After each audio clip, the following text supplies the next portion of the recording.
பரிசுத்த நாமம் மகிமைப்படுவதாக. மீண்டும் நமது மலை பிரசங்கத்தை தாண்டிக்க போகிறோம். மத்தேயு சுவிசேஷம் 5ஆம் அதிகாரம் அதில் 22வது வசனத்தை நான் உங்களுக்கு சொல்லுகிறேன்,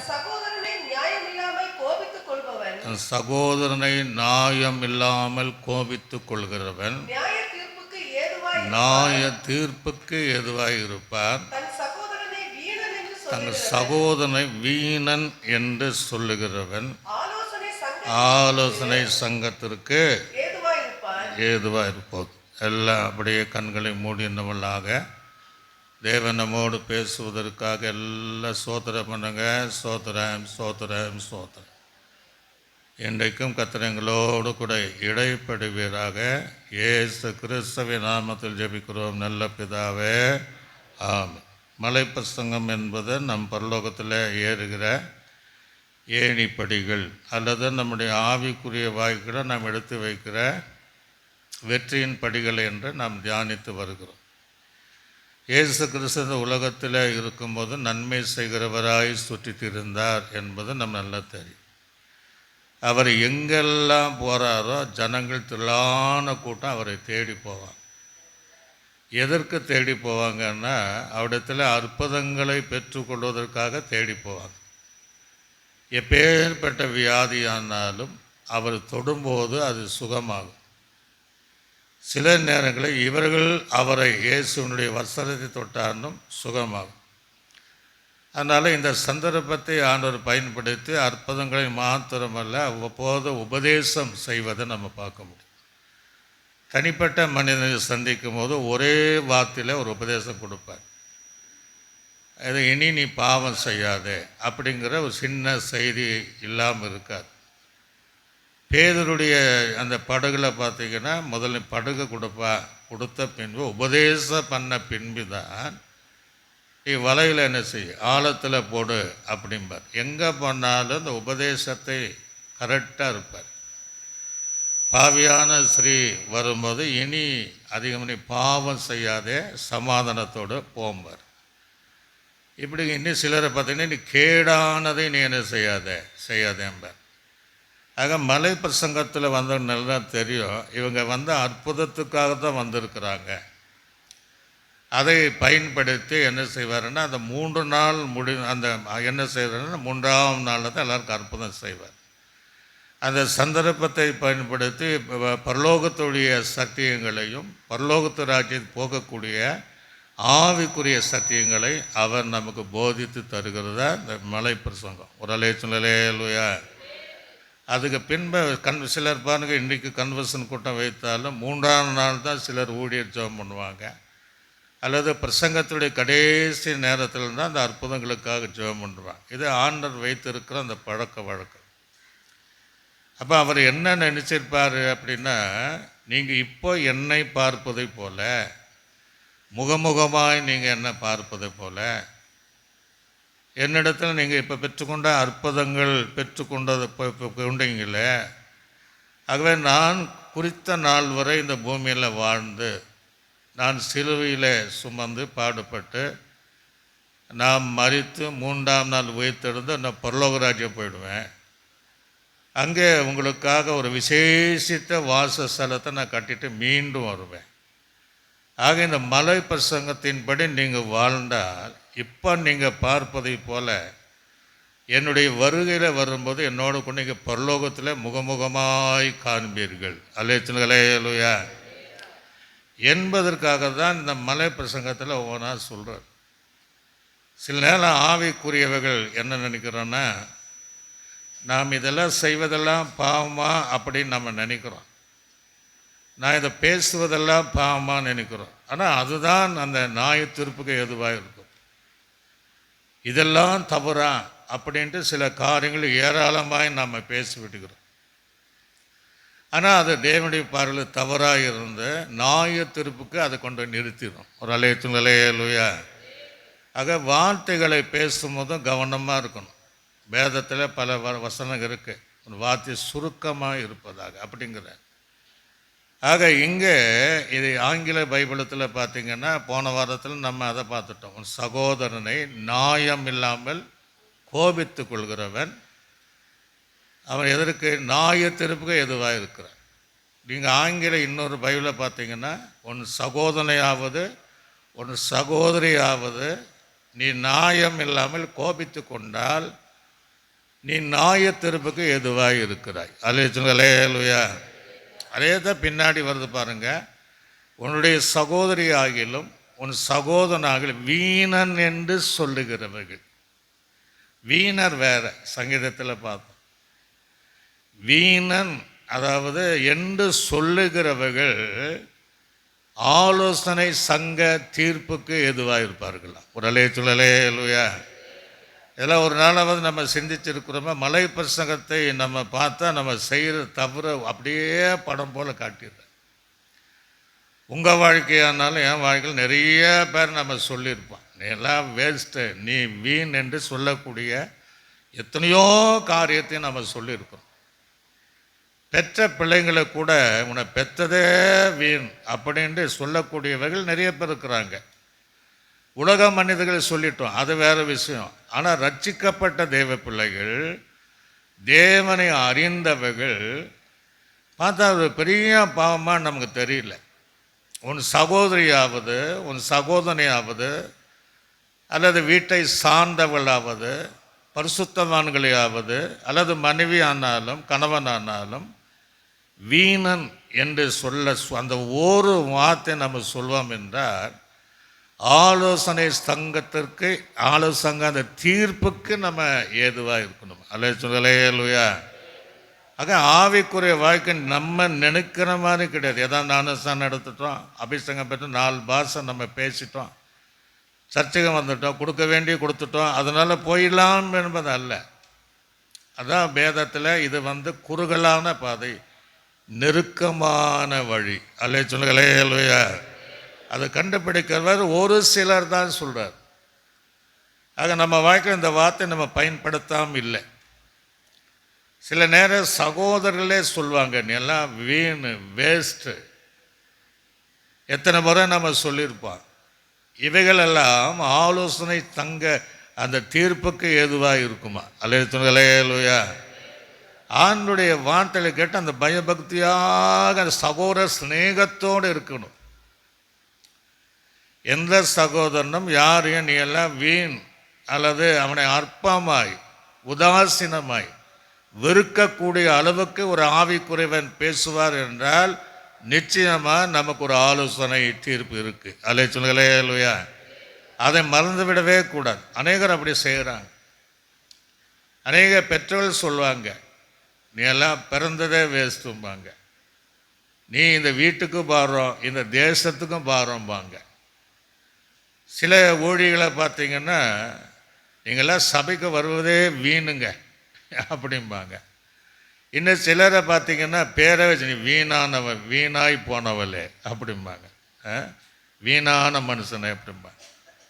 திருமணமாகி 40 வருஷம் இருக்கும், அவங்க சொல்லுவாங்க வீட்டுக்காரர் பார்த்து, உன்னை வீணான மனுஷனை கட்டி என் வாழ்க்கை வீணாய் போச்சும்பாங்க. 4 குழந்தை இருக்கும்.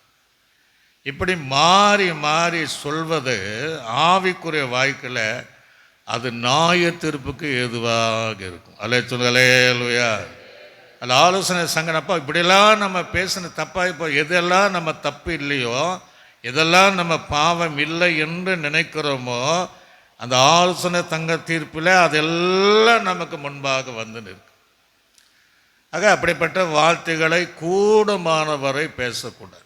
அற்பமாய் வெறுக்கிற அளவுக்கு எல்லாம் ஒரு தூசி அப்படிங்கிற நீ உன்னை வீணான மனுஷன், நீ ஒன்றுக்குமே பிரயோஜனம் இல்லை, நீ ஒன்றுக்கு பயன்படுகிற பொருள் அல்ல அப்படிங்கிற நம்ம பேசும்போது அது ஆலோசனை சங்க நியாய தீர்ப்புக்கு எதுவாக இருக்குமா. அல்லேலூயா.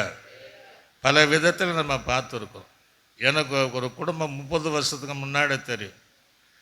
35 வருடத்துக்கு முன்னாடி அந்த ஊழியரோடு நான் எங்கே போனாலும் வீடு சந்திக்க போவேன். அவங்களுக்கும் 4 பிள்ளைகள். அவங்க பாஸ்கிட்ட சொல்கிறதுல இந்த 3 பசங்க பற்றி கவலையே இல்லை பாஸ்டர், இந்த வீணாய் போனவனை இவனை பற்றி தான் கவலை அப்படிமா. எப்பெல்லாம் விசிட்டிங் பண்ணாலும் அந்த பையனை, வாலிப பையனை வீணானவன், இவெல்லாம் வேஸ்ட்டு, ஒன்றுக்கு உதவாது என்று ஆவிக்குரியவைகள் சொல்வதை கேள்விப்பட்டேன். அப்போல்லாம் நமக்கு இந்த சத்தியம் தெரியாது. இந்த மலை பிரசங்கத்தில் வரும்போது தான் நமக்கே அது புரியுது, நம்ம எவ்வளோ தப்பு பண்ணுறோன்ட்டு. அல்லேலூயா. இந்த வார்த்தை நான் கூட சொல்லியிருக்கலாம், சொல்லாமல் இருக்க முடியாது. அதெல்லாம் நம்ம தவறு என்பதை நாம் அறிந்து கொள்ள வேண்டும். போகும்போதெல்லாம் அந்த வார்த்தை சொல்லுவான். இவனால் டெய்லி ஒரு பிரச்சனை, காலேஜ் இருந்த பிரச்சனை, வெளியில் இருந்த பிரச்சனை, இந்த வீணாய் போனவன், இவனை வீணாக பெற்றுட்டேன், ஒன்றுக்கு உதவாதவன் என்று சொன்னான். 4 வருடத்திற்கு முன்பாக ஒரு திருமணத்தில் அவங்கள பார்த்தேன். அவங்களே ஓடி வந்து ஞாபகம் இருக்கா பாஸ்டர் அப்படின்னு. ஆமாம் ஞாபகம் இருக்கு. அம்மா அந்த பையன் எப்படி இருக்கிறா அப்படின்னு கேட்டேன். அப்போ அவங்க சொன்னாங்க, அவன்தான் எங்களை பார்த்துக்கிறான். ஒரு அலைய சொல்லுங்களேலூயா. குடும்பத்தை அவன்தான் நடத்துகிறான். எல்லா தேவையும் நமக்கு என்னமோ நாங்கள் நினச்சோம், கர்த்தர் அவனை தான் ஆசீர்வதித்து அவன் மூலமாக நாங்கள் எல்லா தேவைகளையும் சந்தித்து சந்தோஷமாக இருக்கிறோம் என்று அவனை கூப்பிட்டு அறிமுகப்படுத்தினாங்க. ஒரு அலைய சொல்லலையா. எல்லாம் கவனிச்சிடுங்க. நம்ம யாரெல்லாம் வீணன் அப்படின்னு சொல்கிறோமோ அவங்கள கர்த்தர் ஆசீர்வதிப்பார். ஆனால் நம்ம நியாய தீர்ப்புக்கு எதுவாக வச்சிருப்பார். வேதாகமத்தில் நிறைய இருக்கு. நம்ம வாழ்க்கை அப்படிதான். இயேசுவை ஏற்றுக்கொள்வதற்கு முன்பாக யாரெல்லாம் நம்ம நேசித்தாங்க இல்லை, நம்ம அற்பமாக என்னன்னாங்க, இதெல்லாம் உலகத்திலிருந்து வேஸ்ட்டும்பாங்க. ஆனால் அப்படிப்பட்ட நம்மை ஒரு உயர்ந்த ஸ்தானத்தில் கர்த்தர் வைத்து இருக்கிறார். அல்லேலூயா. என்னை கூட அப்படிலாம் அந்த காலத்தில் சொன்னாங்க. எங்கள் வீட்டில் சொல்லலைன்னாலும் சொந்த பந்தங்கள் இவெல்லாம் நான் ரட்சிக்கப்பட்டோன்னே சபைக்கு வரதே வீண் அப்படி என்று சொன்னவர்கள். ஆனால் கர்த்தர் நம்மை உயர்த்துகிற அந்த உயர்த்துகிற தேவன், அவனை உயர்த்திடுவார். ஆனால் நமக்கு நியாயத்தீர்ப்பு வச்சிருவார். ஆக இதை நீங்கள் யார் சொல்லாமல் இருக்க மாட்டீங்க, சொல்லியிருப்பீங்க. இனிமேல் இந்த வார்த்தைகளை யாரை குறித்து ஆகிலும், நீ வீணன், நீ வீணாய் போனவன், நீ வீணாய் போனவன் என்கிற அந்த வார்த்தைகளை உபயோகப்படுத்தாதபடி நம்மை பரிசுத்தமாய் காத்துக்கொள்வேன். அல்லேலூயா. எங்கள் மாவட்டத்தில் ஒரு சபை இருக்குது. அந்த பாஸ்டர் சொன்னார், சனிக்கிழமை தூரம் அங்கே காத்திருப்பு கூட்டம் நடக்குமா. அந்த வீட்டுக்கார் ரட்சிக்கப்படலை. அந்த அம்மா அந்த நேரத்தை பார்த்து அந்த வீட்டுக்கார் வரலையா. அந்த அம்மா வாசல் படியில் நின்று காணிக்கைக்காக அந்த வராருன்னு பார்த்துட்டு அவர் வந்த உடனே சபை பக்கத்தில் தான் இருந்திருக்கு. எல்லாருமே கேட்டிருக்கிறாங்க, வீணாய் போய் மனுஷனை இவ்வளோ நேரம் எங்கே நீ போனேன் அப்படின்ட்டு எக்கச்சக்கமாக தேவையில்லாத வார்த்தை திட்டிருக்கிறான். திட்டிட்டு சடான்னு அங்கே போய் ஆவியில் நிரம்பி இருக்கிறான். அந்நிய பாஷை பேசுது. அப்போ இவங்க எப்படி பரலோக ராஜ்யம் போகக்கூடாது. கட்டின வீட்டுக்காரு வீணாய் போன மனுஷனை அப்படின்ட்டு அங்கே அடுத்த செகண்டில் ஆவியில் நிரம்பினா அது என்ன அபிஷேகம். கட்டின புருஷனை கூட மனைவியை கூட யாருமே உடன்பிறப்புகளை கூட ரட்சிக்கப்பட்ட சகோதரிகள் நீ வீணாய் போனவளை என்று சொல்லக்கூடாது. அல்லேலூயா. கர்த்தர் அவளை எப்படியும் ஆசீர்வதிப்பார். நீங்கள் இந்த வார்த்தை பார்த்தீங்கன்னா அராமிக்கா என்கிற ஒரு மொழிபெயர்ப்பு பைபிள் இருக்குது. அந்த பைபிளை பார்த்தீங்கன்னா அதுக்கு அர்த்தம் அந்த பாஷை ராகா என்று எழுதப்பட்டிருக்கு. இந்த ராகா என்பதற்கு என்ன அர்த்தம்னா பிரயோஜனம் இல்லாதவன். அல்லேலூயா. அப்படின்னா ஒன்றுமே யூஸே இல்லை, பிரயோஜனம் இல்லாதவன் என்ற அர்த்தம். நான் ஒரு பகுதியை வாசிக்கும் போது எனக்கு ரொம்ப ஆச்சரியமாக இருந்துச்சு. யோபை குறித்து ஆண்டவர் எவ்வளோ நல்ல சர்டிஃபிகேட் கொடுக்குறாரு. யார் மனுஷனிடத்தில் கொடுக்கல, சாத்தான் இடத்துல அவனை குறித்து சாட்சி சொல்கிறார். அந்த வசனத்தை வாசித்து அந்த வசனத்தின் வாசனம் பிரயோஜனம். யோபுவின் புஸ்தகம் 1ஆம் அதிகாரம் 8ஆம் வசனத்தை வாசிங்க.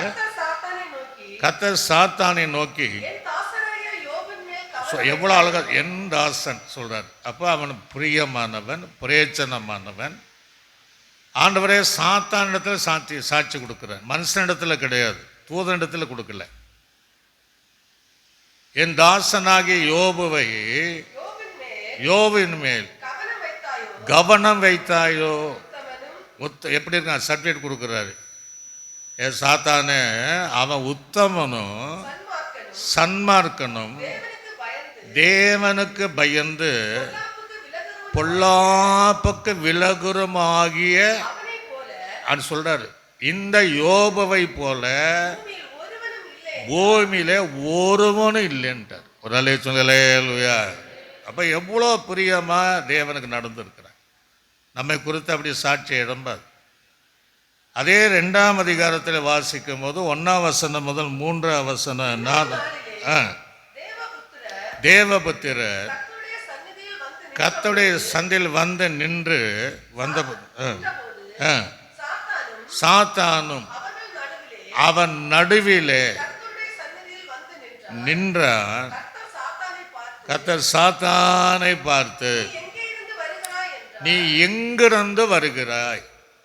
அப்ப அவன் சொன்ன, நான் பூமி எங்கு சுற்றி என்ன செய்கிறேன், வருகிறேன் அப்படி சொன்ன. உண்மையை சொல்கிறான். அவன் உலகத்தை சுற்ற வந்தான். பைபிள் இருக்கிற இல்லையா, யாரை விழுங்கலாம் என்று கர்ஜிக்கிற சிங்கத்தை போல அவன் சுற்றி வருகிறவன். அல்லேலூயா. சுற்றி வருகிறேன். அப்பொழுது கர்த்தர் சாத்தானை நோக்கி, நீ என் தாசனாக யோபு மேல் கவனம் வைத்தாயா? உத்தமனும் சன்மார்க்கனும் தேவனுக்கு பயந்து பொல்லாப்புக்கு விலகுறனுமாகிய ஒருவனும் இல்லை. அல்லேலூயா.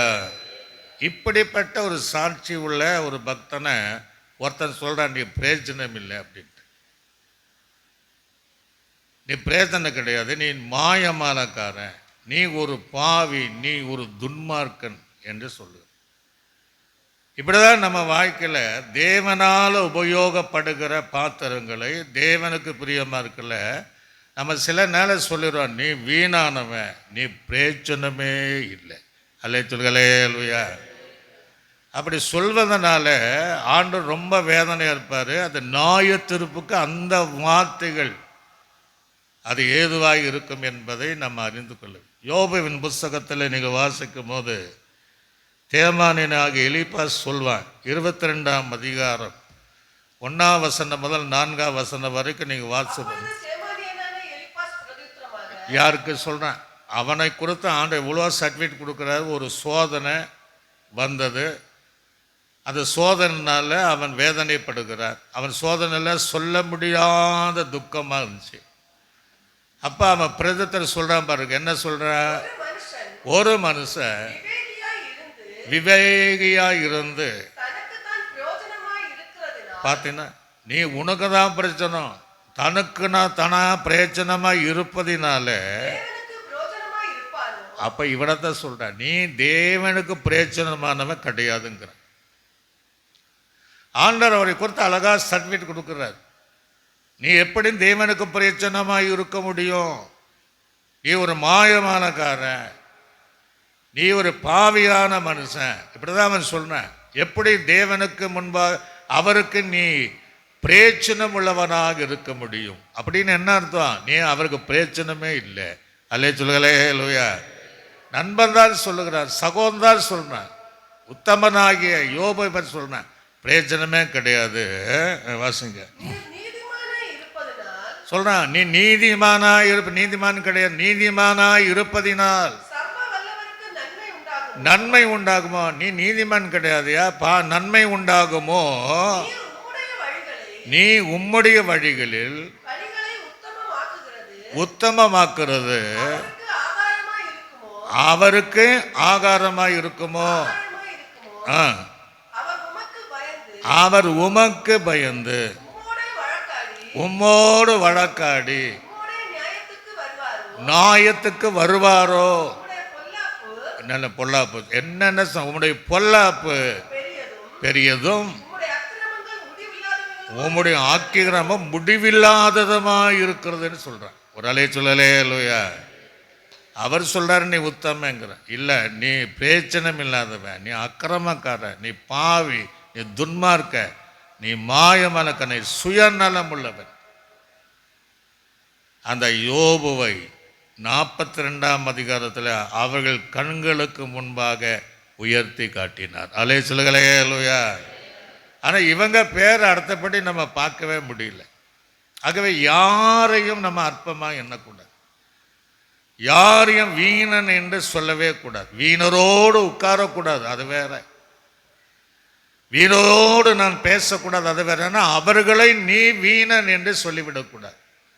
அந்த ஒரு வார்த்தை ஆலோசனை சங்க நியாய தீர்ப்புக்கு அது காரணமாகிவிடும். அலே சொல்லலேலூயா. யார் யார் என்ன சொன்னால், யார் யார் யாருக்கு வீணன் என்று சொல்லியிருக்கிறோமா, இவ்வளோ காரியம் நம்ம சொல்லியிருக்கிறோமா என்கிற நியாய தீர்ப்பில் ஆண்டவரை வெளிப்படுத்துவார். ஆனால் அதற்குள்ளாக நாம் இப்படியெல்லாம் சொல்லிட்டு ஆண்டவரை என்னை மன்னிச்சிடுங்க அப்படின்னா அவர் மன்னித்து அதை கொண்டு வர மாட்டார். அலே சொல்லுங்களேலூயா. ஆக யாருமே நீ வீணன் என்று சில இடங்களில் நம்ம ஸ்தாபனம் இல்லை, பெரிய பெரிய ஸ்தாபன தலைவர்களும் சில ஊழியர் அப்படி தான் சொல்லுவாங்க, எல்லாம் வீணியா, ஊழியத்துக்கு வந்ததே வீணு, அழைப்பு வீணு, இனி என்னத்தை செய்கிற அப்படிம்பாங்க. அலே சொல்லுங்களேலூயா. ஒரு நாள் பார்த்தோன்னா அவங்க தான் உயர்ந்து இருப்பார்கள். அப்படியெல்லாம் குடும்பத்தில் பல குடும்பங்களில் இன்றைக்கு அப்படி இருக்கிறவர்களை தேவன் பிரகாசித்து மேன்மையான இடத்துல கர்த்தர் வைத்திருக்கிறார். ஆக யாரை குறித்துதான அந்த வீணன் என்கிற வார்த்தைகளை நாம் பேசவே கூடாது. ஏன் அப்படின்னா கர்த்தர் நம்ம ஒன்றுமில்லாத நம்மை, பிரயோஜனமில்லாத நம்மை, இந்த மலை பிரசங்கத்தில் பாருங்க, நமக்கு பிரயோஜனமானதை போதித்து நாம் அநேகருக்கு பிரயோஜனமாய் இருக்கத்தக்க நம்மை உயர்த்தும் போது முதல்ல அதை நினைக்கணும். நம்ம எல்லாம் ஒரு பிரயோஜனை ஒன்றுக்குமே உதவாதவள வேதத்தை சுமப்பதற்கு அருகதையாக இருந்த நம்மை அவர் இன்றைக்கு அநேகருக்கு பிரயோஜனமாக இருக்கும்போது நம்ம அந்த வார்த்தையை என்ன சொல்லக்கூடாது. ஏசாயாவின் தீர்க்கதரிசி புஸ்தகத்தில் வாசிக்கும் போது 48ஆம் அதிகாரம் 17வது வசனத்தை வாசிங்க. 48:10. இஸ்ரவேலுடைய பரிசுத்தராய் இருக்கிற உன் மீட்பராகிய கர்த்தர் சொல்லுகிறதாவது, நல்ல கவனிங்க, பிரயோஜனமாய் இருக்கிறதை அவர் நமக்கு போதித்து நீ நடக்க வேண்டிய வழிகளிலே உன் நடத்துகிற தேவனாய் கர்த்தர் நானே அப்படிங்கிறார். இப்போ நம்ம ஆண்டவருக்கு ஒன்றும் இல்லாதவளாக இருந்தோம், ஆனால் பிரயோஜனமானதை போதித்து நம்ம பிரயோஜனமுள்ள பாத்திரமாக இருக்கும்போது நம்முடைய சகோதரர்களை நீ பிரயோஜனமே என்று நம்ம சொன்னால் இப்படி இருக்கும். அது சொல்லக்கூடாது. அல்லே சொல்லுங்களேலூயா. நான் ஒரு காலத்தில் வீணான போன மனுஷனுங்களாக இருந்தோம். அது விலை போகாத பாத்திரம் நம்ம பாடுறோம். அப்படி இருந்த நம்மை விலை கொடுக்கிற, விலை அதிகமாக இருக்கக்கூடிய பாத்திரமாக தேவன் நம்மை பயன்படுத்தினால் அந்த வளர்ந்த பின்பு நம்ம அடுத்தவங்களை என்ன சொல்கிறோம், நீ எல்லாம் பிரயோஜனம் இல்லை, நீ வீண், நீ ஒரு அற்பம், நீ ஒரு தூசி, நீ குப்பை என்று சொல்லிவிடும். அலே சொல்லுங்களேலூயா. இதெல்லாம் சர்வசாதாரணமாக பேசுகிறேன், அப்படி சொல்லவே கூடாது. பிரயோஜனம் இல்லைன்னு என்ன அர்த்தம், வேஸ்ட்டுன்னு என்ன அர்த்தம்.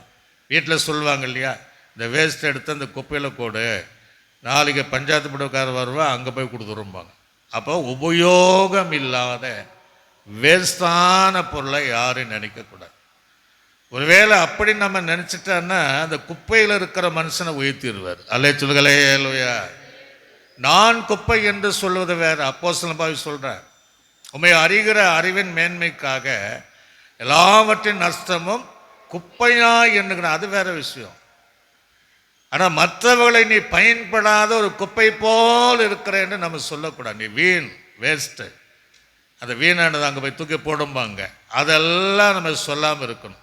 1 சாமுவேல் புஸ்தகத்தில் 1ஆம் அதிகாரம் 2ஆம் அதிகாரம் 8ஆம் வசனத்தை வாசிங்க. அவர் சிறியவனை புழி, நம்ம எல்லாம் யார் அற்பமான்ற பாருங்க, அவர் சிறியவனை புழியதிலிருந்து எடுத்து, நம்ம யாரெல்லாம் குப்பை நினைக்கிறோமோ அவனை குப்பையிலிருந்து உயர்த்துகிறார். சும்மா இல்லை, அவனை பிரபுக்களோடு உட்காரவும் மகிமுள்ள சிங்காசனத்தை சுதந்தரிக்கும்படி பண்ணுகிறார். அப்படி இருக்கு. அல்லேலூயா. சிலர் சொல்லுவாங்க, இவெல்லாம் விளங்குவான்னா பார்த்தான் பாஸ்டர், இவன் தான் இன்றைக்கு உயரமாக இருக்கிறான். ஒரு அல்லேலூயா. நம்ம வீட்லேயே நமக்கு அனுபவம் இருக்குது. நீங்கள் யோசித்து பாருங்கள், இவெல்லாம் படிப்பான்னா படித்து வேஸ்ட்டு அப்படின்னு சொல்கிறவங்க இன்றைக்கு உயர்ந்த படிப்பு படித்து மேன்மையான இடத்துல இருக்கிறாங்க. அல்லேலூயா. ஆனால் நமக்கு நியாயத்தீர்ப்பு உண்டுன்னு மறந்துவிடக்கூடாது. அந்த வார்த்தைகளுக்கு நியாயத்தீர்ப்பு உண்டு. அந்த நியாயத்தீர்ப்புக்கு முன்பு நிற்கிறதுக்கு முன்பாக அறிக்கை செய்து அவைகளை விட்டு விடுவேன். அல்லேலூயா. ஆக யாரையெல்லாம் நம்ம குப்பையான் நினைக்கிறோமோ அவளை கத்தர் நம்முடைய கண்கள் காண கத்தர் உயர்த்திடுவேன். இவையெல்லாம் இப்படியெல்லாம் வருவான்னு நாங்கள் நினைக்கல அப்படின்ற சொல்கிற அளவுக்கு தேவங்களை ஆசீர்வதித்து கொண்டு வருவோம். அற்பமாக யாரையும் நம்ம எண்ணவே கூடாது. உதாரணமாக நீங்கள் தாவீதுடைய வாழ்க்கையை பார்த்தீங்கன்னா அவனை அற்பமாக தான் இருந்தாங்க, குப்பையாக தான் இருந்தாங்க. சாமுவேல் கிட்ட சொல்லி விடுறாங்க, ஈசாயின் மகன் இடத்துல பெத்தில் போயிடுப்ப, அங்கே எனக்காக நீ ஒருத்தனை அபிஷேகம் படுத்து. 7 பேர் இருக்கிறாங்க, அண்ணன் தம்பிங்க, அப்பா அம்மா இருக்கிறாங்க. ஒவ்வொருத்தனா கூட்டி வரும்போது இவன் அல்லன்ட்டார். ஒன்றா அவங்க தகப்பன்னு சொல்லியிருக்கணும், இன்னொருத்தர் இருக்கிறான்னு சொல்லியிருக்கணும். ஆனால் அவர் சொல்லலை. அவங்க அண்ணன் தம்பியாவது சொல்லியிருக்கணும், அவங்களும் சொல்லலை. ஏன்னா நீ எதுக்குமே பிரயோஜனம் கிடையாது, நீ ஆடு மேய்க்க தான் நீ உனக்கு லாகி. அவன் கொஞ்சம் ஆடுகளை வனாந்தரத்தில் மேய்த்து கொண்டு இருந்தான். அப்போ அவன் பிரயோஜனமற்றவன். அதற்கு முன்பாக பார்த்தீங்கன்னா 7 பேர் அந்த இராணுவத்தில் அவங்க போனாங்க. அப்போ என்ன சொல்லியிருப்பாங்க, நீ எல்லாம் ஒன்று அன்ஃபிட்டு, நீ எல்லாம் இராணுவத்துக்கெல்லாம் நீ ஆசை வைக்காத, நீ பிரயோஜனமற்றவன். அல்லேலூயா. நீ தகுதி இல்லாதவன் என்று சொல்லியிருப்பாங்க. அண்ணன் தம்பி கூட சொல்லியிருப்பாங்க. ஒரு முறை அவன் அப்பத்தை கொண்டு விசாரிக்கும்போது சொல்கிறாங்க இல்லையா, உனக்கு இங்கே என்ன வேலைங்கிறாங்க. ஆக தாவீதை எல்லாரும் அற்பமாக தான் என்னாங்க, பிரயோஜனம் இல்லாதவன் என்று நினைச்சாங்க, வீணானவன் என்று நினைத்தார்கள். ஆனால் கர்த்தர் என்ன செய்தார், அப்பதான் கேட்குறாங்க, இன்னொரு யாராவது இருக்காங்களா? ஆமாம், ஒருத்தன் கிடக்கிறான், அவன் வனாந்தரத்தில் ஆடுகளை மேய்க்கிறான். அல்லேலூயா.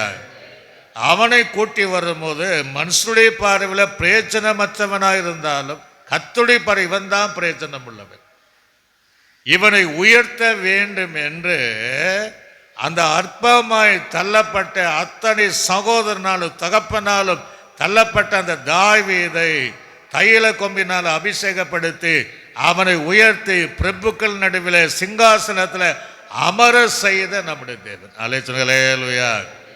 அதுதான் அவன் யாரையும் அற்பமாக என்னல்ல. சங்கீதத்தை அவன் சிமையை தூஷிக்க வரான். ஆனால் அவன் நிலைமை அவன் இறந்து போயிட்ட கடைசி கர்த்தர் நியாயம் தீர்த்தார். அவனை ஒன்றும் செய்யாதேங்கிறான்.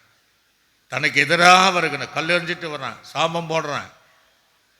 சவுலே தனக்கு எதிராக வர, சவுளு கூட தொடலை, மற்றவங்களை அற்பமாக எண்ணலை.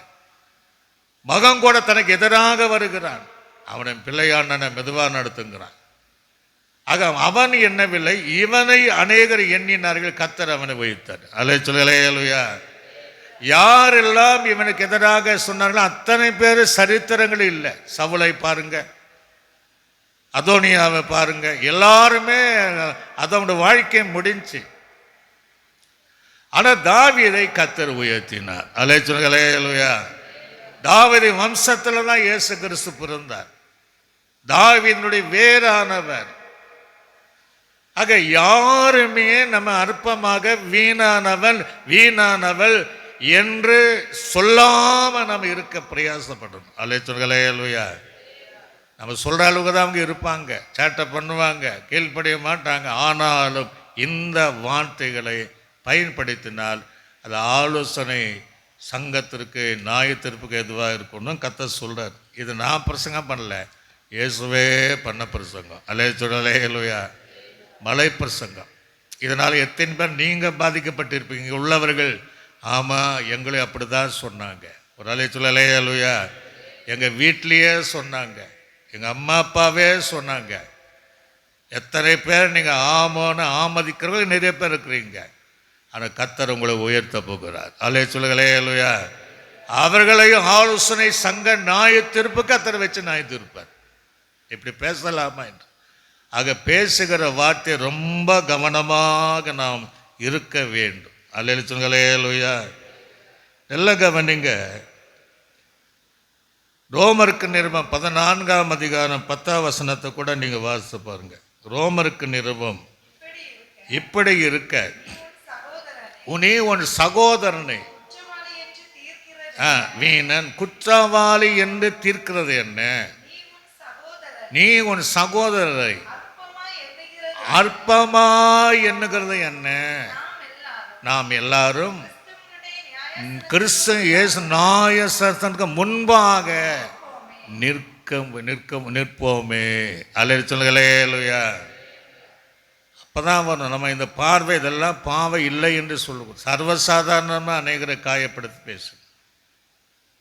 அதனால் அங்கே போய் நீங்கள் அற்பமா எண்ணாதே, அவனை குற்றவாளி என்று தீர்க்காதே. நாம் எல்லாரும் யாக்க சபைக்கு தான் எழுதுறார், உலகம் மனிதர்களுக்காக அல்ல, ரட்சிக்கப்படாத கூட்டங்களுக்கு. நாம் எல்லாரும் அங்கே நியாயாதிபதி நியாயஸ்தானத்தில் நிற்க வேண்டும். அல்லேலூயா. அது கையில் வச்சு சொல்லுங்க. அல்லேலூயா. நிற்க வேண்டும் என்று சொல்லுகிறார். 1 கொரிந்தியருக்கு நிருபம் 1ஆம் அதிகாரம் 28ஆம் வசனத்தை வாசிங்க. 1 கொரிந்தியருக்கு நிருபம் 1ஆம் பாருங்க. நம்ம எப்படி உள்ளவைகளை அவமாக்கும்படி உலகத்தினுடைய இழிவானவைகளையும் அற்பமாய் எண்ணப்பட்டவைகளையும் இல்லாதவைகளையும் ஓராளே சொல்லலே. அதனால யாரையுமே அற்பம் என்ன கூட கர்த்தர் அவளை தெரிந்து எடுத்து அவளை உயர்த்தி வச்சிருவார், நம்மை அவமாக்கும்படியாக. ஆகவே யாரையும் நம்ம அற்பமா எண்ணக்கூடாது. சாரால ஆகார நீங்க பார்த்தீங்கன்னா அவதான் சொல்ற, அந்த அடிமை பெண்ணோடு நீ சேரும், அதனால வீடு கட்டப்படுமோ என்று சொல்லி ஆபரகம் சேர்ந்து ஒரு பிள்ளை பெற்றுக்கணும். ஆனா அவள் தன்னுடைய நாச்சியாரை அற்பமா எண்ணினாள். அல்லே சொல்லுங்களே அல்லேலூயா. பார்த்தீங்களா, அற்பமா எண்ணினாள். பைபிள் இருக்கு இல்லையா, அற்பமா எண்ணினாள். ஆனால் அற்பமா எண்ணப்பட்ட சாராளை குறித்து இதுவரை நம்ம பேசுறோம். அதுலதான் வாக்கு தத்தத்தின் பிள்ளையா ஈசாக்கு வருகிறார். அந்த சந்ததியில் தான் நம்ம வரோம். அல்லே சொல்லுங்களே அல்லேலூயா. ஆனா அடுத்த சந்ததி பாருங்க, துஷ்ட சந்ததியாய் மாறினது. அங்கேயே ஒரு நியாய தீர்ப்பு தான். செழிப்பு இருக்க, துன்மார்க்கன் செழிப்பான், அது இருக்கதான் செய்யுது. ஆனால் சாரால் அற்பமாய் எண்ணப்பட்டதுனால கர்த்தர் அவளை உயர்த்தி வைத்தார். அல்லே சொல்லுங்களே அல்லேலூயா. அது அற்பமாய் எண்ணப்பட்டவளுக்கு ஒரு ஈசாக் என்கிற வாக்குத்தத்த பிள்ளை கொடுத்தார். போன வாரம் பைபிள் ஸ்டடியில் அதான் தியானித்தோம். 180 வயது வரை வாழ்ந்தான். அல்லே சொல்லுங்களே அல்லேலூயா. ஆபிரகாம் 175 5 வருடம் அதிகமாக வாழ்ந்தவன். அந்த ஆசீர்வாதத்தை கர்த்தர் கொடுத்தார். ஒருவேளை நீங்கள் அற்பமாய் எண்ணப்பட்ட இடத்துல இருந்தால் கர்த்தர் உங்களை உயர்த்துவார். அல்லே சொல்லுங்களே அல்லேலூயா. ஒருவேளை நீங்கள் அநேகர் அற்பமாய் எண்ணினால் நியாய தீர்ப்பில் கொண்டு நிறுத்திடுவார். ஆக யாரை குறித்து, மனைவியானாலும் புருஷனானாலும் பிள்ளைகளானாலும் ஊழியரானாலும் விசுவாசிகளானாலும் முதிர்ந்த வயது மாமியார் மாமனார் தகப்பன் தாயானாலும் நண்பரான யாரை குறித்து நம்ம அற்பமாய் வீணான மனுஷன் என்று சொல்லக்கூடாது. அல்லே சொல்லுங்களே அல்லேலூயா. ரொம்ப பயபக்தியாக நாம் இருக்க வேண்டும். வேதாகமத்தில் ஒரு அழகான ஒரு நபர் இருக்கிறார், யாப்பேஸ். அன்றைக்கு நிறைய சகோதரர்கள் இருந்தாங்க. தாய் அவளை பெற்றெடுக்கும் போது நல்ல வசதி வாய்ப்பு உள்ளவர்கள் தான். ஆனால் இவனை பெற்றெடுக்கும் போது, இவனை கர்ப்பம் தரிக்கும் போது எல்லாமே இழந்துட்டாங்க. அல்லே சொல்லுங்களேலூயா. எல்லாமே இழந்துட்டாங்க. அதனால தாயானவள் என்ன செய்தால், அவனுக்கு யாபேஸ் என்றால் துக்கம் என்ற பெயரை வச்சுட்டான். அவனை பார்க்கிறவள் எல்லாம் இவன் துக்கம் துக்கம், அண்ணன் தம்பிகள் எல்லாம் அவனை பரிகாசை பண்ணி அவனை அற்பமாய் எண்ண தொடங்கிட்டாங்க. அவன் ஒரு வாலிபனை எப்படி வாழ முடியும்? நீ பிறந்ததாண்டா, எங்களுக்கெல்லாம் ஒன்றும் இல்லாமல் போச்சு அப்படின்ட்டு தாய் தகப்பன் அண்ணன் தம்பி அப்படி சொல்லும் போது அவனுடைய நிலைமை எப்படி இருக்கும்? ஆனால் அவன் என்ன செய்தான்? தேவனை நோக்கி ஜெபம் பண்ணான். அல்லேலூயா. 1 நாளாகமம் புஸ்தகத்தில் வாசிக்கும் போது 4ஆம் அதிகாரம் 9ஆம் வசனம் 10ஆம் வசனத்தை வாசிங்க. யாபேஸ் இப்போ அவன் ரொம்ப துக்கமாக இருந்தான். அவன் நிலைமை ரொம்ப மோசமாக இருந்துச்சு. இப்போ எப்படி இருக்கிறான்? சகோதரனை பார்க்கிலும் கனம் பெற்றவனாய் இருந்தான். அவன் தாய் நான் துக்கத்தோடு அவனை பெற்றேன் என்று சொல்லி அவளை யாபேஸ் என்று பெயரிட்டான். அவ்வளோ கஷ்டம். இவ பிறந்த கர்ப்பம் தரித்த நாள் முதல் அவளுக்கு எல்லாமே போச்சு. பேரிட்டால் யாபேஸ். அவெல்லாம் பார்க்குற என்ன எல்லாம் இப்படி சொல்றாங்க? இஸ்ரவேலின் தேவனை நோக்கி தேவரீர் என்னை ஆசீர்வதித்தருளும். என் எல்லை ஆசீர்வாதம் மாத்திரமல்ல, எல்லைகளை பெரிதாக்கி உம்முடைய கரம் என்னோடு இருந்து இந்த தீங்கு மீண்டும் மீண்டும் என்னை துக்கப்படுத்தாதபடி விலக்கி காத்தருளும் என்று ஜெபித்தான். அவன் ஜெபத்தை கதை கேட்டார். அல்லேலூயா. அப்படி சொல்லப்பட்ட மனுஷனத்தை அதே சகோதரன் நடுவிலே கனத்துக்குரிய பாத்திரமாக வைத்தார். நீங்கள் சில நேரங்கள் அப்படியெல்லாம் சில இடத்துல நடக்கும். அவன் அழுக்கு வஸ்திரம் போட்டு அப்படியெல்லாம் இருப்பாங்க. கொஞ்சம் வருஷம் பார்த்தீங்கன்னா அப்படியே சூட் போட்டு டைட் கட்டி வருவான். நீங்கள் அற்பமாக எண்ணப்பட்டவன் அப்படி வரக்கூடிய சூழ்நிலை மாற்றிடுவார். அல்லேலூயா. கர்த்தர் உயர்த்து யாரையும் அற்பமாக நம்ம எண்ணக்கூடாது, யாரையும் உதாசீனப்படுத்த, அந்த விருப்ப உணர்வு யார் மேலேயும் நம்ம பேசக்கூடாது. அந்த சூழ்நிலையில் நம்ம யாபேஸ் மேலே ஜெபம் பண்ணிங்கன்னா நம்மை ஆசீர்வதிப்பார், நம்முடைய துக்கத்தை மாற்றுவார், அவள் வந்த அருவருப்பை மாற்றுவார், நம்முடைய எல்லைகளை பெரிதாக்குவார், தீங்கு நம்மை துக்கப்படுத்தாதபடி தேசத்தின் நடுவிலே உயர்த்தி வைப்பார். அல்லேலூயா. அப்படிப்பட்ட தேவன் தான் நம்முடைய தேவன். யோசேப்புடைய வாழ்க்கையில் என்ன நடந்துச்சு? வசனத்தெல்லாம் எடுக்கல, நேராகும். அவங்க அண்ணன் தம்பியெல்லாம் அவனை அற்பமாக தான் இருந்தாங்க. ஆமாம், இவனை போய் வணங்குறாங்களா? அவன் சொப்பனத்தை கேட்டோன்னே இவன் சொப்பனக்காரன் என்று பெயரே வைத்துட்டாங்க. யாருமே அவனை நேசிக்கலை, எல்லாரும் அவனை அற்பமாக தான் இருந்தாங்க. இவன் நேசித்தார். அதனால சீகமுக்கு போகிறான், அப்பங்களை கொண்டு போகிறான், நிலமாக இருக்கல விசாரிக்க போகிறான். விசாரிக்க போன அவனை அற்பமாக எண்ணி அவனை கொலை செய்து விட வேண்டும் என்று தீர்மானித்தார்கள். அல்லேலூயா. எப்படியோ அந்த ரூபன் அவங்களோட மூலமாக தப்பி ஆழமான கிணத்துக்குள்ளே போயிட்டாங்க. எல்லாரும் அற்பமாக. அதில் தான் ஒருத்தன் சொல்லி விற்று போட்டாங்க. அப்படி எல்லா இடங்களும் பார்த்தீங்கன்னா ரொம்ப அற்பமாக எண்ணப்பட்டு சிறைகளை கூட தவறு செய்யாதபடியும் அடைக்கப்பட்டார். அல்லேலூயா. கையில் சொல்லுங்களேலூயா. அவன் உயர்வதை இவங்களுக்கு தெரியல. சில நேரங்கள் அற்பமாக எண்ணப்பட்ட உயர்வை அற்பமாக எண்ணாங்கள அவங்களுக்கு தெரியாமே ஆண்டவர் உயர்த்திட்டார். 30வது வயது வரும்போது அந்த தேசத்தில் கவர்னராக வர்றான். ஒரு அல்லேலூயா. யார் செய்த காரியம்? அந்த தேவன் செய்த காரியம். சகோதரர்கள் அத்தனை பேர் அவனை உதாசனை வெறுத்தார்கள், அற்பமாக எண்ணார்கள். இவன் சொப்பன வீணாய்பட இவனை வீணானவன் என்று இருதயத்தில் நினைச்சிருப்பாங்க.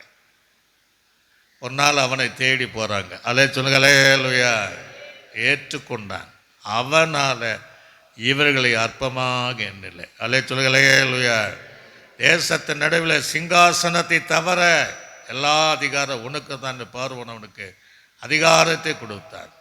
அந்த உயர்வு அந்த யோசேப்புக்கு கொடுத்ததுன்னா அவன் சகோதரர்கள் அவனை அற்பமாக எண்ணினார். அல்லேலூயா.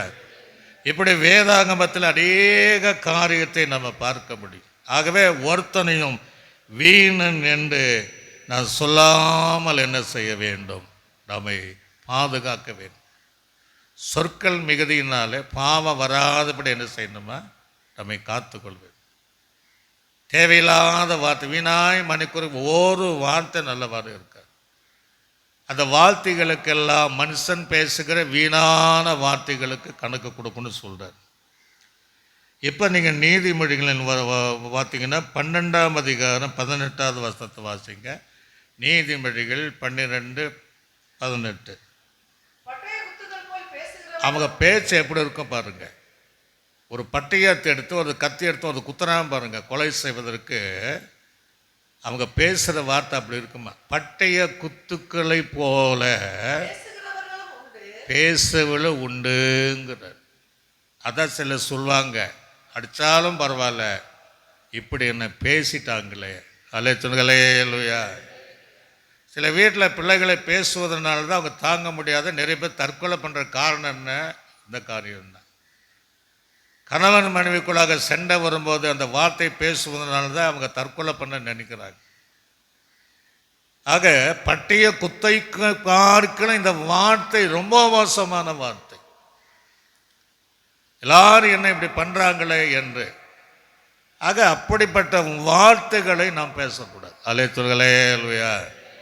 ரட்சிக்கப்பட்ட தேவ பிள்ளைகள், பரிசுத்தவான்கள் என்று சொல்லக்கூடியவர்கள், மடவாட்டி சபை என்று சொல்லக்கூடியவர்கள், எந்த இடமானாலும் இந்த வார்த்தைகள் அந்த பட்டையை குத்துவதை போல இந்த வார்த்தைகளை பேசாம இப்படியெல்லாம் பேசுறாங்க என்று நம்மை கொடுத்து சொல்லாமல் இருக்கும்படி அந்த வார்த்தைகள் கவனமாக இருக்கும். அல்லேலூயா.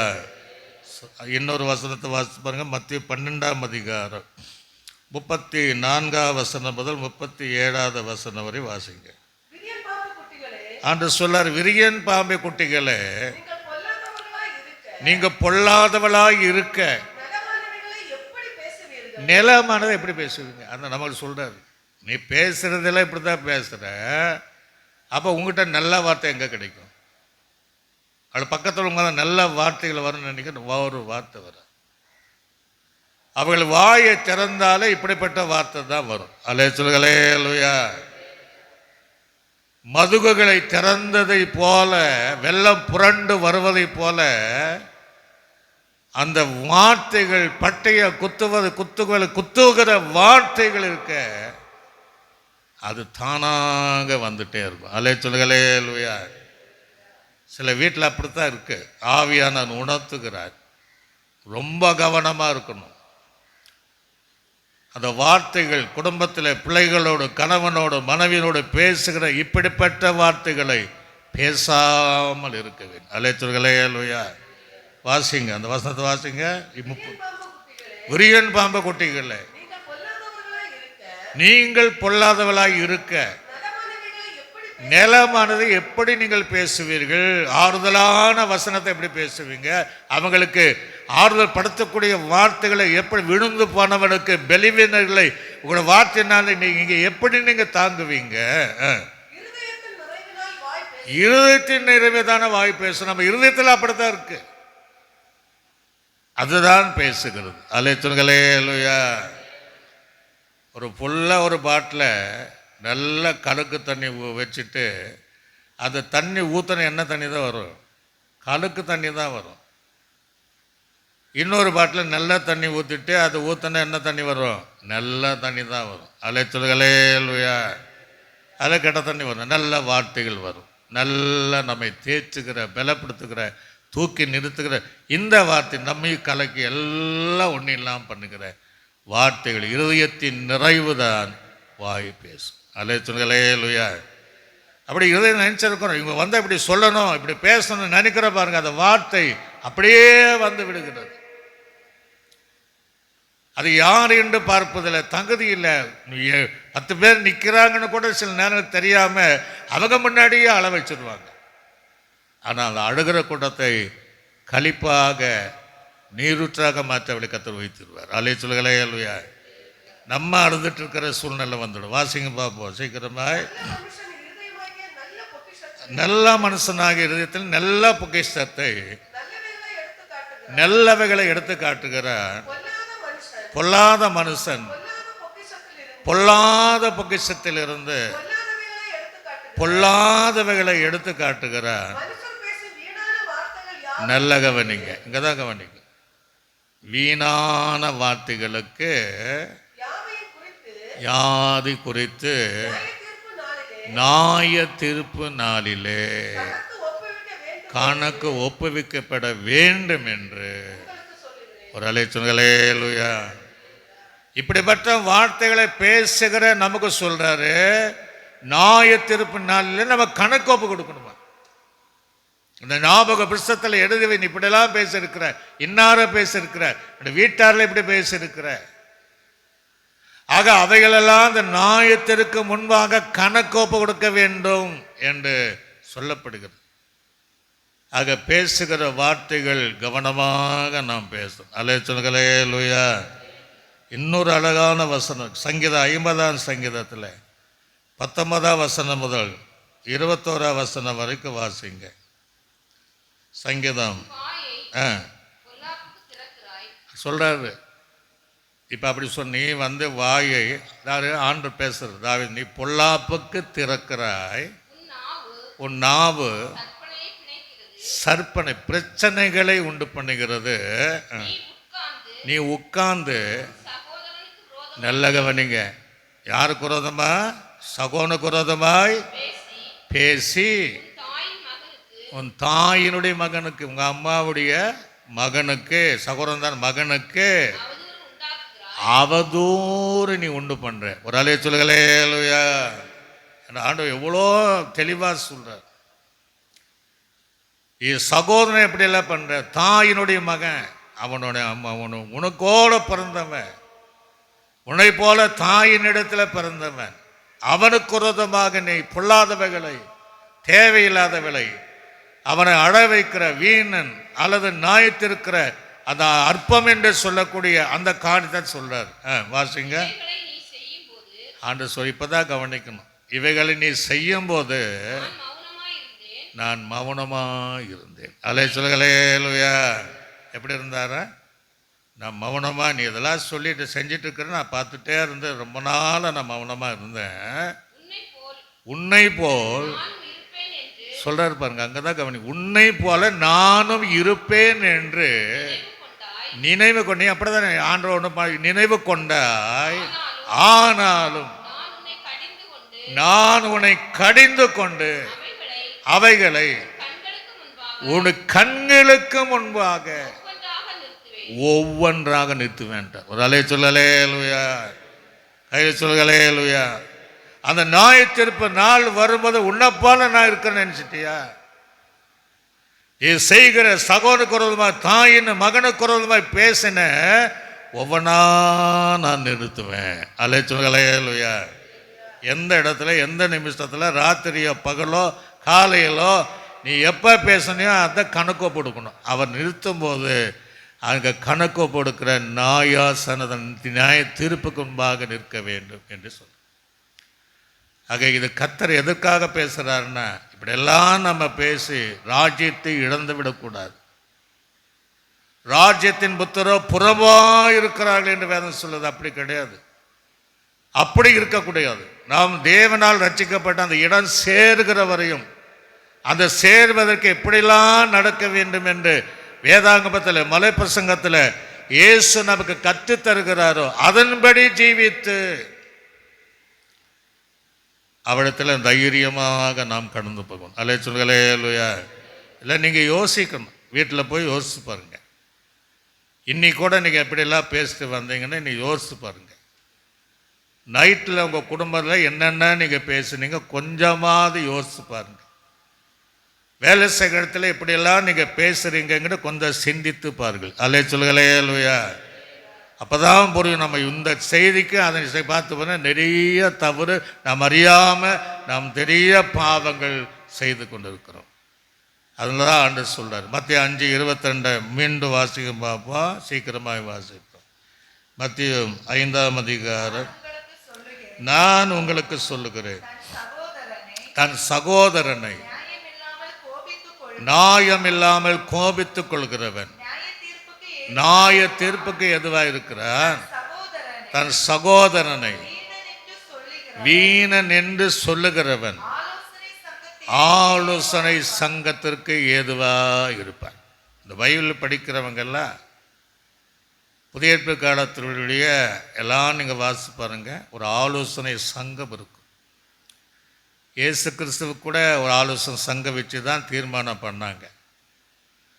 பல தடவை ஆலோசங்கோஷத்தில் அந்த தீர்மானம் பண்ணி தான் கடைசியில் தீர்மானம் அவர் சிலுவையிலேயே அறியப்படுவேன். அலைச்சுலையா அப்போஸ்தலருடைய காலங்கள் பார்த்திங்கன்னா அவங்களும் ஒரு ஆலோசனை சங்கம், இவங்கெல்லாம் இப்படி நூதனமான உபதேசம் பண்ண ஒரு ஆலோசனை சங்கம் வைத்திருப்பாங்க. அந்த ஆலோசனை சங்கத்தில் பார்த்திங்கன்னா 71 பேர் இருப்பாங்களாம். எத்தனை பேர் இருப்பாங்களா? 71 பேர் அதில் இருப்பாங்க. அந்த 71 பேருக்கு இந்த 71 பேரும் நியாயாதிபதிகளாக இருப்பாங்க. ஒரு கோர்ட்டு மாதிரியாக இருக்குமா. எதற்கு? ஒரு சகோதர வீணன் அற்பம் பிரயோஜனமில்லை என்று சொல்வதற்கு நியாய தீர்ப்புக்கு 71 பேர் இருக்கிறாங்க. அல்லேலூயா.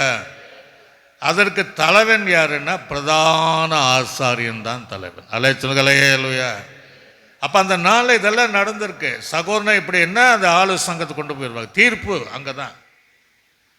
அதுக்கேற்ற தண்டனை கொடுத்துருவாங்க, அதுக்கேற்ற பனிஷ்மெண்ட் அங்கே உண்டாகும். ஆக அன்றைக்கே ஒவ்வொரு தேவாலயத்தில் இப்படிப்பட்ட காரியங்கள் வைத்திருந்து அவர் சொல்லுவாங்க, சகோதரன் இப்படி சொன்ன வீணன் என்று சொல்லுகிறார், என்னை அற்பமாய் எண்ணுகிறான், என்னை நல்லவன துன்மார்க்கன்னு சொல்லுகிறான் அப்படின்னா அவர்கள் அந்த இடத்துல சொல்லும் போது அழைத்து அந்த ஜட்ஜ்மெண்ட் அங்கே கொடுப்பாங்க. அல்லேலூயா. அதுதான் அங்கே சொல்றார். ஒவ்வொரு ஜெப ஆலயத்தில் நீங்கள் பார்த்தீங்கன்னா 3 அல்லது அதற்கு மேல்பட்ட நியாயாதிபதிகளை கொண்டு ஒவ்வொரு ஜெப ஆலயத்தில் இருக்கும். அவர்கள் இடத்துல இந்த பிரச்சனை கொண்டு போகும்போது அவர்கள் அந்த நியாய தீர்ப்பை செய்வார்கள். அல்லேலூயா. இப்போ நம்மை நியாய தீர்ப்பது யாருன்னா அங்கே ஒரு ஆலோசனை சங்கத்தை வச்சிருக்கிறார். அங்கே நியாயத்திருக்கிற யாருன்னா ஆண்டவராய் இயேசு தான் நியாயத்திருப்பார். அல்லேலூயா. ஆக அவருடைய நியாயத்தீர்ப்பின் நாளிலே இவைகளை நாம் செய்தால் அதுக்கேற்ற தண்டனை கொடுத்துருவார். ஆக அந்த நியாயத்தீர்ப்பு நாளில் நிற்கக்கூடியவளாக நாம் இருக்க வேண்டும். சில நேரங்கள் நம்ம சொன்னதை நம்ம மறந்துடுவோம். நான் அப்படி சொன்னேன்னா எனக்கு தெரியாது அப்படிமா சொல்ல, நீங்கள் அன்றைக்கி இப்படி பேசுகிறீங்களா? அப்படியா, எனக்கு ஞாபகம் இல்லைன்னு நம்ம சொல்லிடுவோம். ஆண்டவர் எல்லாம் ரெக்கார்ட் பண்ணி வச்சுருப்பார். அல்லேலூயா. எல்லாம் ரெக்கார்ட் பண்ணி வச்சுருப்பார். நீ இப்படியெல்லாம் பேசியிருக்கிறாய், நீ இப்படி இந்த நேரத்தில் பேசியிருக்கிற, இன்னார பேசியிருக்க, எல்லாம் அந்த நாய தீர்ப்பு முன்னாடி நின்னா தான் நம்ம அப்போ தான் புரியும். இதுக்கெல்லாம் போய் நாய தீர்ப்பா அப்படின்னா அவைவே தேவனுடைய பார்வையில் பெரிய மன்னிக்க கூடாத பாவமாக இருக்கு. அல்லேலூயா. அல்லேலூயா. இன்றைக்கு தீர்மானம் பண்ணுங்க. பிள்ளைகளானாலும் பெற்றோர்களானாலும் சகோதரனாலும் சகோதரியானாலும் நீங்கள் பழகிற போகிற வருகிற எந்த இடமானாலும் நீ எல்லாம் வீணன் யாரையும் அற்பமாக எண்ணக்கூடாது. சபையில் இங்கே இல்லை, முந்தைய காலங்களில் சபையில் பார்த்தீங்கன்னா இந்த புதுசாக வர்றவங்களை அற்பமாக எண்ணுவாங்க. அல்லேலூயா. புதுசாக வருகிற விசுவாசிகளை ரொம்ப கேவலமாக அற்பமாக எண்ணுவார்கள். இவங்களெல்லாம் வந்து என்ன பிரச்சனை அப்படின்னு சொல்லக்கூடியவைகள் அதிகம் இருக்கக்கூடாது. நாம் எல்லாருக்குள்ள அந்த சகோதர ஸ்நேகத்தோடு நாம் இருக்க வேண்டும். அல்லேலூயா. சில நேரங்கள் பாருங்கள், கொயட்டி நம்ம தான் அழகாக பாடுறாங்க. இப்போ இவங்களெல்லாம் அவங்கள அற்பமாக என்ட்டு இவங்க எதுக்கு முன்னாடி பாடணும்பாங்க. ஏன்னா அவங்கள அற்பமாக எண்ணுகிறவங்க. இவங்கெல்லாம் சங்கீத தியானம் பண்ணணுமா? ஏன் பாஸ்டுக்கு வேறு வேலை கிடையாதா? ஏன் அப்படின்னா அற்பமாக எண்ணுகிற ஒரு சூழ்நிலை. உடன் பிறந்த சகோதரியானாலும் சகோதரன் அற்பமாய் பேசும்போது கர்த்தர் ரெக்கார்ட் பண்ணிட்டே இருப்பார். அல்லேலூயா. ஒருவேளை பூமிக்குரிய சங்க தீர்ப்புக்கு தப்பித்து கொள்ளலாம், ஆனால் அதில் தப்பவே முடியாது. மரித்தோர் சிறியோர் பெரியோர் அந்த நாய சிங்காசனம் முன்பாக நிற்க கண்டேங்கிறார். ஆக நமக்கு என்னென்ன இந்த உலகத்தில் நம்ம தவறாய் பேசுகிறோமோ அதுக்கு ஏற்ற நியாய தீர்ப்பை பரலோகத்தில் நம்ம சந்திக்க வேண்டும். அல்லேலூயா. ஆகவே நம்முடைய உதடுகளை சுத்தம் பண்ணுங்க. நம்முடைய நாவுகளை சுத்தம் பண்ணுங்க, நம்முடைய வாய்களை சுத்தம் பண்ணணும். அல்லே சொல்லுங்க, அல்லேலூயா.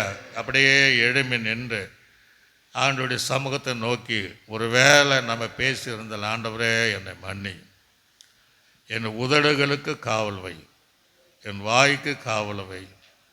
அப்படியே சோத்திரம் பண்ணுங்க. சோத்திரம் பண்ணி, இதனால் குடும்பங்களில் பிரச்சனை, போராட்டம், காயங்கள், மனசஞ்சலங்கள், சமாதானம் இல்லை. ஆகவே இந்த வார்த்தையை பேசின ஆண்டவர் நியாயத்தை தீர்ப்பு நாளிலே நமக்கு கணக்கு கேட்பார். மற்றவர்களை வாழ்த்தி பழகுங்க, ஆசீர்வதித்து பழகுங்க. இப்படி எப்படியும் இப்போ உங்கள் பார்வையில் அப்படி இருந்தாலும் அவங்க நல்லா வருவாங்க என்று சொல்லக்கூடிய வார்த்தைகளை பேசுங்க. எல்லா வாயை தருங்க. சோத்திர ஆண்டவர் இதை கேட்கிற தேவப்பிள்ளை இருக்கிற இடங்களிலே வாயை திறந்து, ஆமாம் உண்மைதான், நான் நிறைய காரியம் இப்படி பேசியிருக்கிறேன், என்னை மன்னி ஆண்டவரே என்று சொல்லும்போது அவர் மன்னிக்கிறவராக இருக்கிறார். திருப்பாத நம்பி வந்தே, கிருபை நிறை இயேசுவே, தாமதன்பை கண்டடைந்தே, தேவ சமூகத்திலே தாமதன்பை கண்டடைந்தே, தேவா சமூகத்தில் என்னை கைவிடாதிரும் நாதா, இன்னல் துன்ப நேரத்திலும் என்னை கைவிடாதிரும் நாதா, இன்னல் துன்ப நேரத்திலும் கருத்தாய் விசாரித்து என்னை கனிவோர் என்னை இடுமே, கருத்தாய் விசாரித்து கனிவோர் என்னை நோத்திடுமே, திருப்பாதன வந்தேன், கிருபை நிறை இயேசுவே, தாமதன்பை கண்டடைந்தேன், தேவசம். அப்படியே அர்ப்பணித்து, ஆண்டவரே இனி இந்த தவறு செய்ய மாட்டேன் தீர்மானத்தோடு நாம் சோத்திரம் பண்ணுவோம். சோத்திரம். பிதாவாகிய தேவனை நாம் சோத்திரம் பண்ணுவோம். சோத்திரம். கர்த்தராகிய இயேசு கிறிஸ்துவை நாம் சோத்திரம் பண்ணுவோம். சோத்திரம். நம்மை ஆற்றி தேற்றி வழிநடத்தின பரிசுத்த ஆவியானவரை சோத்திரம் பண்ணுவோம். என்னெல்லாம் ஆண்டவரே, மீண்டும் மலை பிரசங்கத்தில் உன் சகோதரனை வீணன் என்று சொல்லுகிறவன் அவன் ஆலோசனை சங்க தீர்ப்புக்கு ஏதுவாக இருக்கிறான்.